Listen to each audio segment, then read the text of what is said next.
लेकिन कांग्रेस पार्टी ने यह सम्मान परम पूज्य बाबा साहब डॉक्टर अंबेडकर को देना उचित नहीं समझा। और इतना डिले देरी इसलिए हुई क्योंकि इसके लिए विशेषकर कांग्रेस पार्टी प्रमुख तौर से जिम्मेवार व कसूरवार भी है। इससे इन वर्गों के प्रति इस पार्टी की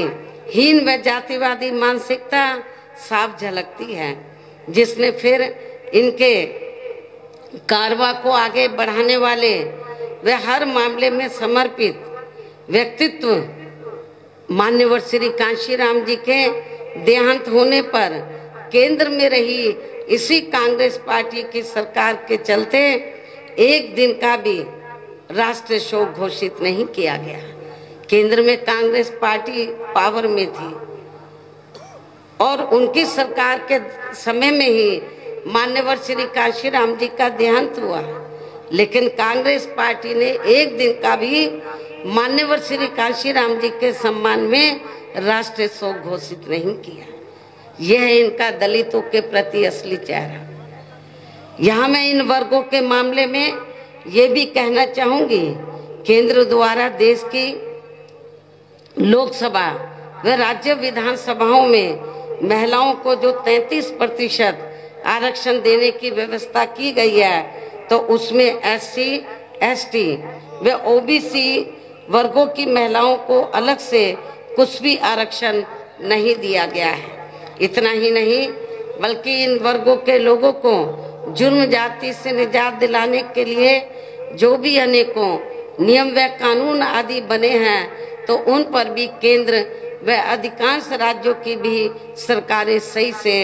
अमल नहीं कर पा रही हैं, जिससे अब यहाँ खासकर दलितों व आदिवासियों के ऊपर शोषण करने वाले लोगों का मनोबल और भी ज़्यादा बढ़ रहा है। और ये सब हमें यहाँ आपके मध्य प्रदेश स्टेट में भी काफ़ी कुछ देखने के लिए मिल रहा है। इसी प्रकार हमें पूरे देश में मुस्लिम व अन्य धार्मिक अल्पसंख्यक समाज के लोगों की भी हालत कोई खास अच्छी नज़र नहीं आती है, जिसका काफ़ी कुछ खुलासा केंद्र सरकार की सच्चर कमेटी की रिपोर्ट में भी किया गया है। इनके साथ साथ अपर कास्ट समाज में से खासकर गरीब लोगों की भी आर्थिक स्थिति अभी भी पूरे देश में यहाँ काफ़ी ज़्यादा खराब व दयनीय ही बनी हुई है। इनके अलावा आपके प्रदेश सहित पूरे देश में सर्व समाज में से विशेषकर यहाँ गरीब, मजदूर, किसान, कर्मचारी, व्यापारी एवं अन्य मेहनतकश लोग भी अपनी विभिन्न समस्याओं को लेकर अभी भी हमें काफ़ी ज़्यादा दुखी ही नज़र आते हैं। और इनमें से किसान वर्ग तो केंद्र की वर्तमान भाजपा सरकार द्वारा बनाई गई गलत नीतियों के कारण काफ़ी ज़्यादा परेशान व आंदोलित भी रहा है। लेकिन इन सब की मुख्य वजह हमारी पार्टी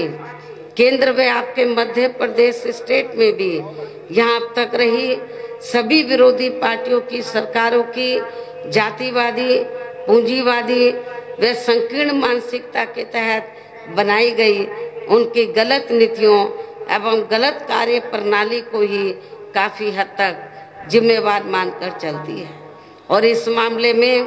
खासकर इनकी गलत आर्थिक नीतियों की वजह से ही आए दिन यहाँ पूरे देश में गरीबी, बेरोजगारी व महंगाई आदि भी काफ़ी ज़्यादा बढ़ रही है। हालांकि इस मामले में शुरू से ही हमारी पार्टी केंद्र व राज्य सरकारों से भी हर स्तर पर ऐसी नीति अपनाने की लगातार ये मांग करती आ रही है कि देश में कुछ गिने चुने पूंजीपतियों व धन्ना सेठों का विकास होने की बजाय बल्कि यहाँ गरीब व आम लोगों का ही विकास होना चाहिए। तभी फिर सही मायने में यहाँ की आम जनता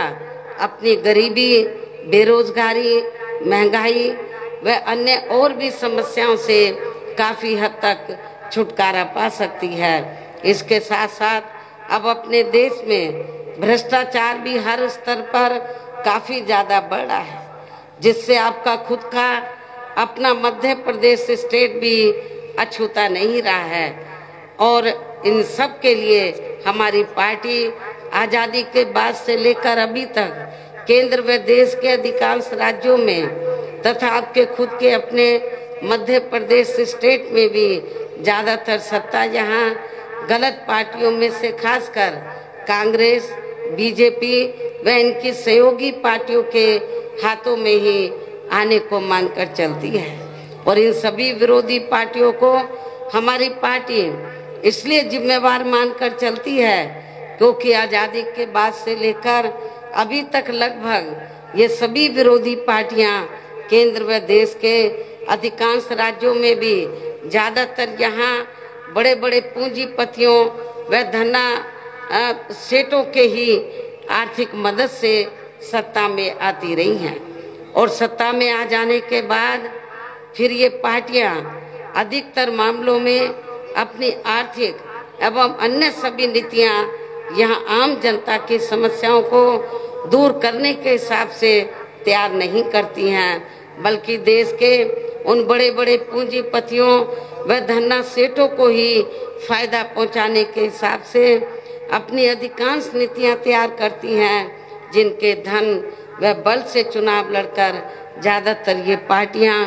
केंद्र व आपके राज्य सहित देश के अन्य राज्यों में भी अभी तक यहाँ सत्ता में आती रही हैं, जिसके कारण ही अब पूरे देश में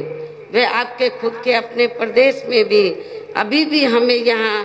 सर्व समाज के लोग अधिकांश मामलों में अपनी विभिन्न समस्याओं को लेकर काफी ज्यादा दुखी व परेशान ही नजर आते हैं। जबकि पूरे देश में बीएसपी ही अकेली एक ऐसी पार्टी है जो विरोधी पार्टियों की तरह देश के बड़े बड़े पूंजीपतियों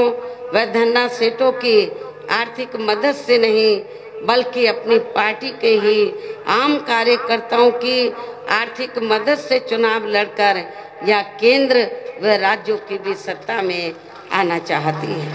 ताकि हमारी पार्टी सत्ता में आने के बाद फिर बिना किसी दबाव के वे आजाद होकर सर्व समाज के लोगों की सभी समस्याओं का समाधान करके उन्हें हर मामले में वे हर स्तर पर या खुशहाल बना सके। और इसी आधार पर चलकर ही आबादी के हिसाब से देश के सबसे बड़े प्रदेश उत्तर प्रदेश में 4 बार हमारी पार्टी ने अपने नेतृत्व में वहां सरकार भी बनाई है। और हमने अपनी सभी चारों रही सरकारों में अपनी पार्टी की विचारधारा एवं सिद्धांतों के तहत चलकर वैसे तो वहाँ सर्व समाज के हितों का पूरा ध्यान रखा है, लेकिन सभी मामलों में प्राथमिकता पहले हमने वहाँ सर्व समाज में से विशेषकर उन दलितों, आदिवासियों, पिछड़े वर्गों, मुस्लिम व अन्य धार्मिक अल्पसंख्यक समाज के लोगों को